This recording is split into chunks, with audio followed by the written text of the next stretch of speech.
Who are you to decide what I need or don't need? I asked her directly. Who do you think you are to invade my house, destroy my belongings, steal my jewelry, and plan to strip me of my life's work with fake documents? We didn't steal anything. No? Then where are the pearl earrings my mother left me? Where is my late husband's gold watch? Where are the silver coins I had stored in my secret closet? Robert looked at me in surprise. What silver coins? The ones your wife knows about, because she went through all my private documents looking for ways to steal from me. That's a lie, Megan screamed, but her face gave her away. Robert, I said to my son with the calmest voice I could find, I need you to tell me the truth right now. Did you know about the property transfer papers? I tell her, Megan yelled at him. Tell her you knew. Tell her you agreed. Tell her it's time for you to think about your real family instead of pleasing your mom your whole life. Shut up, Megan. Robert finally exploded. Just shut up. We all fell silent. Robert never yelled at his wife. He was a quiet man. He avoided conflict. He always sought family peace. Seeing him lose control like that was shocking for everyone. Mom, he said with tears in his eyes, I never wanted things to get to this. But you knew about the papers, didn't you? Yes or no? Yes, he whispered. I did. My heart broke into 1,000 pieces. It was one thing to suspect my son's betrayal, but it was another thing entirely to hear him confirm it with his own voice. And the fake medical report, too. Megan said it was just a formality that all kids have to do that when their parents reach a certain age. That it was normal. That it was to protect you. Protect me from what, Robert? From making bad decisions with your money. What bad decisions? Spending my money on my house for my vacations. No, Mom, but Megan is right that the house is empty most of the time and we have expenses. We have kids who need. And that's why you decided to rob me instead of asking me for help. We're not robbing you, Megan interrupted again.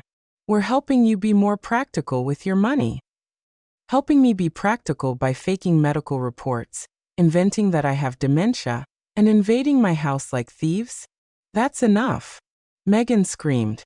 Robert, tell her the truth once and for all. Tell her you already spoke with the lawyer that the papers are ready, that all that's missing is your signature to transfer the property. Tell her it's time for you to act like a man instead of an obedient child. Robert looked at me with eyes full of shame and pain. Mom, I'm so sorry. You're asking for forgiveness, and at the same time, you're going to rob me of my house. It's not robbing. It's securing the future of my kids by destroying the present of your mother. He didn't answer. He just stood there caught between his wife who was pressuring him to sign my financial death sentence, and his mother who was looking at him with a broken heart. It's okay, Robert, I finally said. I understand. I know where your loyalties lie. I turned to walk back to my car, but stopped and turned to look at all of them. Just one more thing. You thought Eleanor Crawford was a defenseless old lady who would give up without a fight. You were wrong. I fought poverty and won. I fought widowhood and won. I built this property brick by brick when you weren't even in my life. And now I'm going to fight against you and I'm going to win this too. The triumphant smile disappeared from Megan's face. For the first time, I saw fear in her eyes. With what lawyer? She asked with a trembling voice. You don't have money for legal battles. I smiled. Who told you I don't have money, dear? I walked out of my house with my dignity intact, but with a broken heart. Robert had made his choice. He had chosen easy money over the woman who had raised, educated, and loved him unconditionally for 45 years. He had chosen his wife's manipulative screams over the silent voice of his own conscience. But if they thought I was going to stay in a corner crying, they were completely wrong. I drove straight to the bank. I needed to check exactly how much money I had available for this war. For the last 20 years, I had continued to save religiously, even after finishing paying for the house. Every month, I put away $300 from my pension and the income from my sewing work. I had learned from a young age that saved money was power. It was security. It was freedom. The bank manager, Alex Peterson, had known me for 15 years. He was a serious, professional man who had always respected my financial discipline. Eleanor, how can I help you today? I need the exact balance of all my accounts, and I need to discuss a delicate legal matter. When he showed me the numbers on the screen, I smiled for the first time in days. I had $87,000 in savings plus $23,000 in certificates of deposit and $12,000 in my checking account. $122,000 in total. Megan had miscalculated.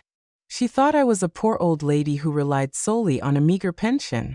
She didn't know that Eleanor Crawford had been a hard-working aunt all her life, saving every penny to protect herself from exactly this kind of situation.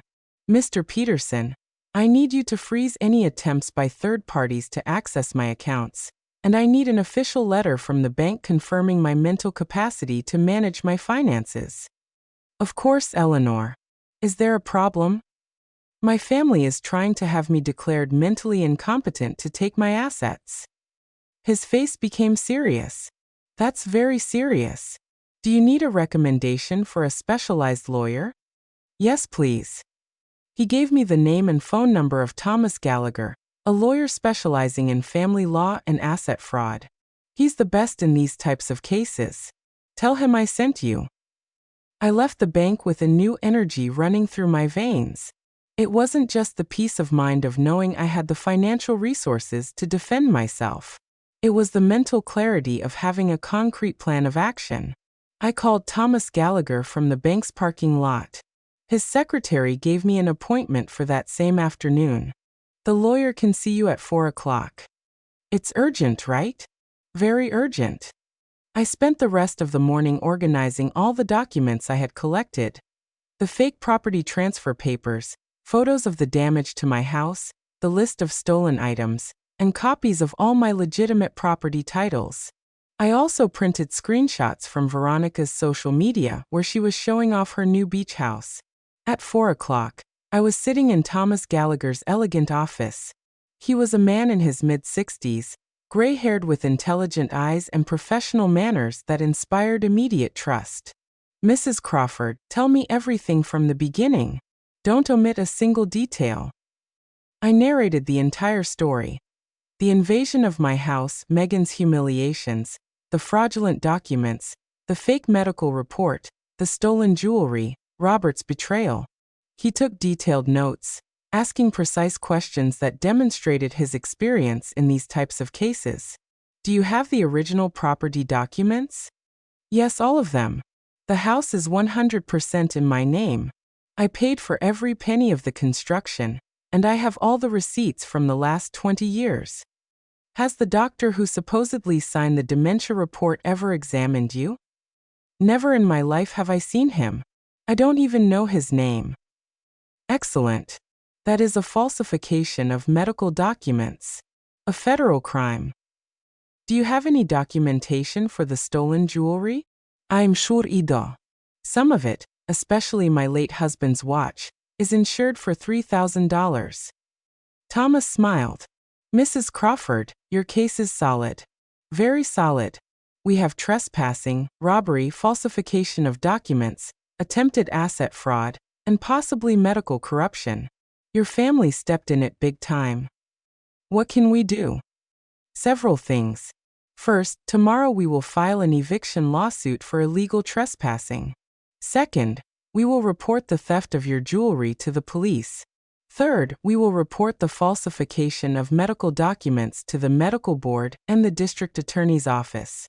And fourth, we will request a restraining order to prevent them from continuing to fraudulently use your name. How long will all that take? The eviction can be immediate if the judge sees clear evidence of trespassing. In cases like this, where the trespassers have no legal right to the property, the law acts quickly. How much will it cost? My fees are $5,000 for the entire process. Can you pay them? I can pay them today if you want. His smile widened. I like to work with clients who take their legal defense seriously. Mrs. Crawford, your family thought you were a defenseless old lady, but they were wrong. You are a prepared woman.